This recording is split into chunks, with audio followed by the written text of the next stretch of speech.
এই মলিদার দুধ নেই, পানি নেই, কলা নেই, কিন্তু আছে শুধু গুড়, ঘি, নারকেল আর আদার গ্রান। একবার বানালে বারবার খেতে ইচ্ছে করবে। আসসালামু আলাইকুম বন্ধুরা, স্বাগতম আমার চ্যানেলে। আজ বানাবো একদম পুরনো দিনের স্পেশাল মলিদা, যেখানে ব্যবহার করব আদা বাটা আর মশলার হালকা টাচ, যেটা মলিদার স্বাদকে করবে আলাদা। মলিদা বানাতে আমার লাগবে আটা। আটা দিয়ে বানাতে হবে রুটি। এর জন্য আমি আটাটার ডো তৈরি করব। এখানে আমি আটার মধ্যে দিয়ে দিয়েছি তেল, লবণ দিয়ে এবার হাত দিয়ে ভালো করে আটাটা মেখে নিব। এবার অল্প অল্প পরিমাণে পানি দিয়ে আটার ডো তৈরি করে নিব। এরকম আমি আটার ডো তৈরি করে নিব। এটা অবশ্যই ঠান্ডা পানি দিয়ে করতে হবে। এবার আমি আটাটা 20 মিনিটের জন্য রেস্টে রেখে দেব। 20 মিনিট পর ফিরে আসলাম। এই দেখো আমার আটার ডোটা কত সুন্দর সফট হয়েছে। এবার আমার এখানে লাগবে চিনি, কিশমিশ, কাঠবাদাম, চীনাবাদাম, তিল, এখানে আছে নারকেল। এবার আমি চলে যাব রুটি বানাতে।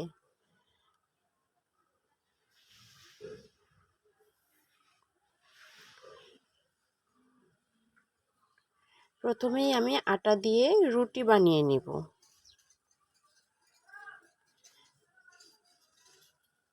রুটি বানিয়ে আমি এগুলো তাওয়ায় ভালো করে সেঁকে নেব। রুটি বানানো হয়ে গেছে, এবার আমি এটা তাওয়ায় সেঁকে নেব। রুটি যত শুকনো আর খাস্তা হবে, মলিদা তত সুন্দর হবে। এবার আমি রুটিটা চেপে চেপে ভালো করে দুই পিঠেই ছেঁকে নেব।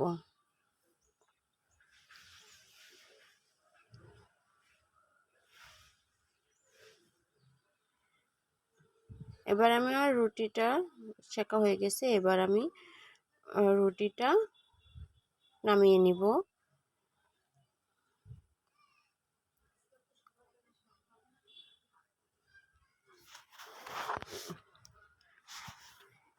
এবার বড় বাটিতে রুটিটা হাত দিয়ে আমি ছিঁড়ে নিব। রুটি গরম গরম হাত দিয়ে ছিঁড়ে নিতে হবে, একদম ছোট ছোট করে। এবার আমি এখানে দিয়ে দিব চিনি। এই দানাদার ভাবটাই মলিদার আসল বৈশিষ্ট্য।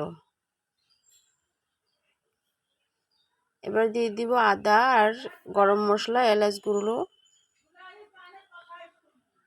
এবার আবার হাত দিয়ে ভালো করে মেখে নিব।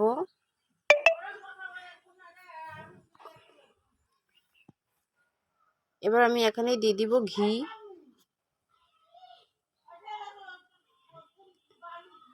ঘি দিয়ে এবার ভালো করে হাত দিয়ে মেখে নিব।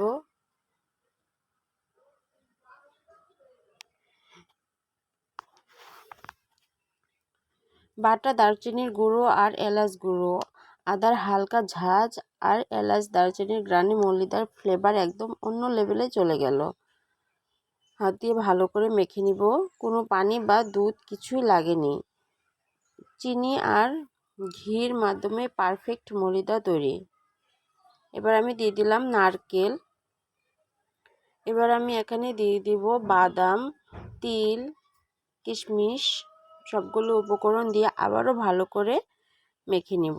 1 চামচ মুখে দিয়েই বোঝা যায় এটা সাধারণ মলিদা না, এটা একটা ঘরোয়া স্পেশাল মলিদা। আপনাদের যদি আমার এই ভিডিওটি ভালো লাগে থাকে তাহলে সাবস্ক্রাইব করে আমার পাশে থাকবেন, একটা লাইক দিয়ে দিবেন আর কমেন্ট করে জানাবেন আপনারা এরকম মলিদা বানিয়ে খেয়েছেন নাকি। আজ এই পর্যন্তই। ভালো থাকুন, সুস্থ থাকুন। আল্লাহ হাফেজ।